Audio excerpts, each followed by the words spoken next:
Good evening. It is 6 o'clock on Wednesday, December 7th, 2016. Welcome and thank you for joining us tonight for the English edition of Aura News, where we bring you today's top stories translated into English every weeknight.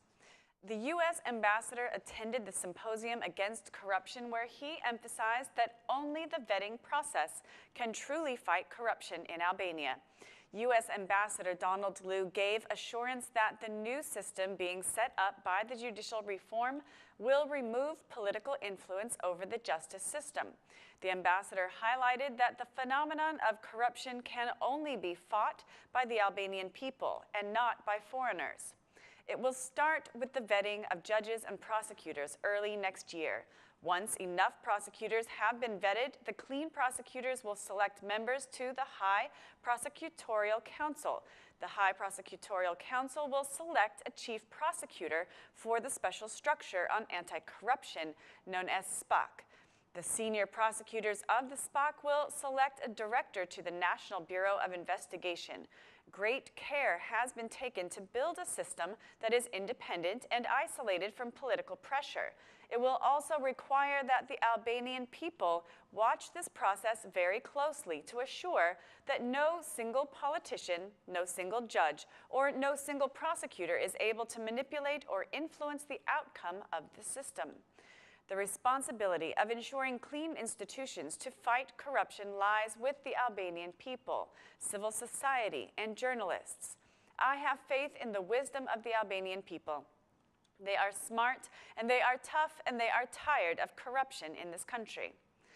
As the Venice Commission's opinion on the vetting law is expected, the U.S. ambassador cited the former Prime Minister's statement when he said, "We also are grateful for the wise guidance of the Venice Commission." I agree with Dr. Sali Berisha, who said earlier that the opinion of the Venice Commission provides a solid basis to give this country the best judicial reform. Dr. Berisha said he believes all of Albania's political forces should support the wise counsel of the President of the Venice Commission. Bujar Nishani, President of the Republic of Albania, who also attended the symposium, declared that the country has the necessary potentials to fight corruption. 2 U.S. prosecutors and a prosecutor from Romania were also invited to the symposium, and they shared experiences of their country's fight against corruption. The Democratic Party chairman is on an official visit to Brussels, where he attended the Friends of Europe meeting and held a meeting with the German Chancellor. The DP chairman declared that he asked for Albania's accession negotiations to begin. "I was invited to attend the CDU Congress. I had the opportunity to meet with the German Chancellor, whom I thanked for their continuous support for our country's integration into the EU. The German Chancellor assured me that she will continue to support Albania," declared the DP chairman, then turned his focus on the Prime Minister, saying that the Prime Minister lied when he said that the vetting law is the only condition the European Union has set to open the negotiations with Albania. Mr. Rama lied because he does not want to admit the responsibility he has for the failure to implement the decriminalization law, to remove the criminals from Parliament and from city halls. It's the same with the electoral reform. Mr. Rama is blocking the electoral reform.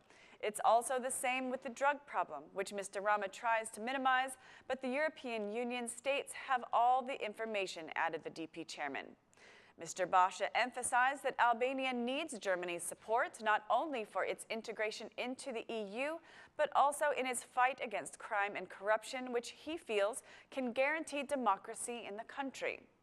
In response to the statements the DP chairman made from Brussels, Prime Minister Rama commented in a Facebook posting which reads, "I lie, the European Union lies, the US lies, everyone lies except the DP chairman and the Democratic Party, who are the only faithful translators of the country's truths."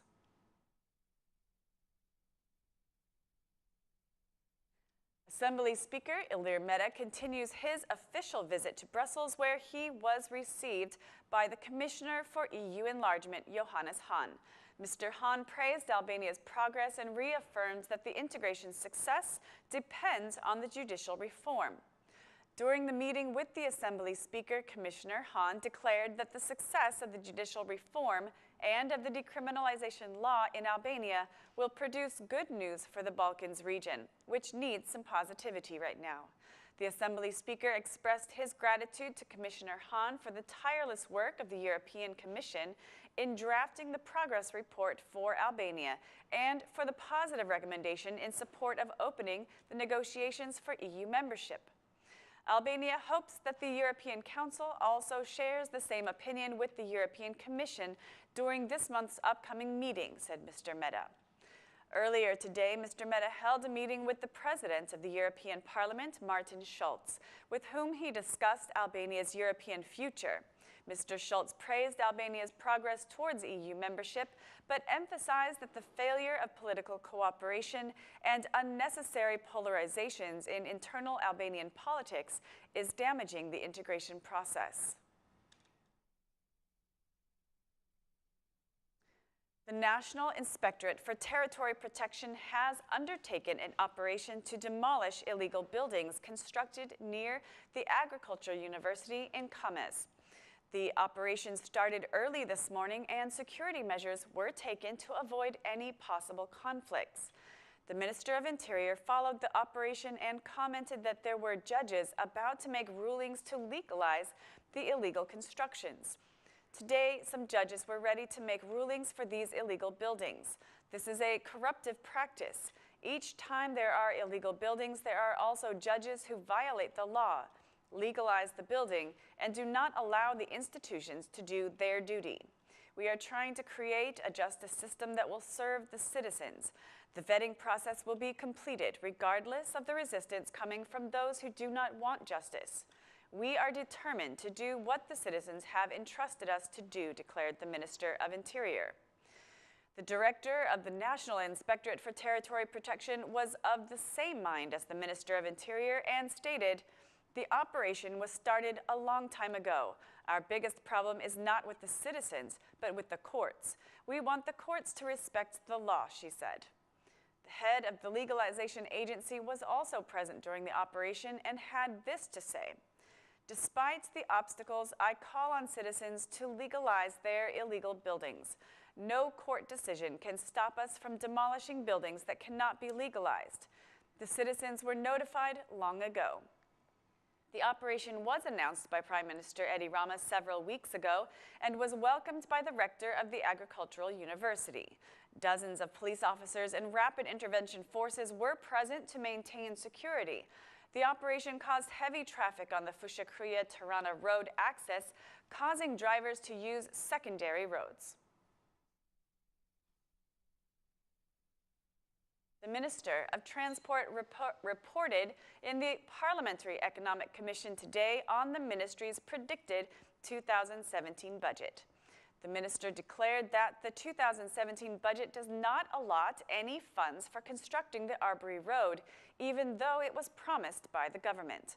Compelled by the heavy traffic at Tirana's Big Ring Road, opposition members asked for explanations to when the Ring Road reconstruction will be completed, prompting the minister to ask for more funds to complete the Big Ring Road. Regarding the national road, the minister declared that the state will not pay for its maintenance, but that it will be maintained by a contracted company. The Democratic Party has chosen a new way to protest. Tomorrow on Youth Day, groups of the Democratic Party's Youth Forum from all around the country will protest simultaneously outside 4 state institutions. They will then gather outside the Prime Minister's office before marching to Student City. Tomorrow at 11 o'clock, a group of young people will gather outside the Ministry of Education in protest of the higher education reform. Another group of young people will protest outside the Ministry of Health against corruption and concessions in the health sector. Another group of young people will assemble outside the Ministry of Interior to protest the drug situation. And a final group will protest outside Tirana City Hall against the death of a 17-year-old boy at Shara landfill.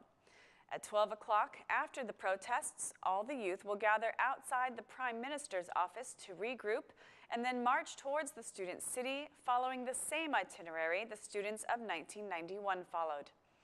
The Democratic Party's Youth Forum and the former Prime Minister Sali Berisha publicized the protests on their social networks. On Sunday, the Democratic Party marks its 26th anniversary and is organizing an open house. The Democratic Party's headquarters will open its doors to the public on Sunday at 10 a.m. People can visit the headquarters and meet with the Democratic Party's chairman. That's all for our English edition this evening. Please join us again Monday through Saturday at 6 p.m. for your local news in English. My name is Mari, and on behalf of ORA News, thank you and good night.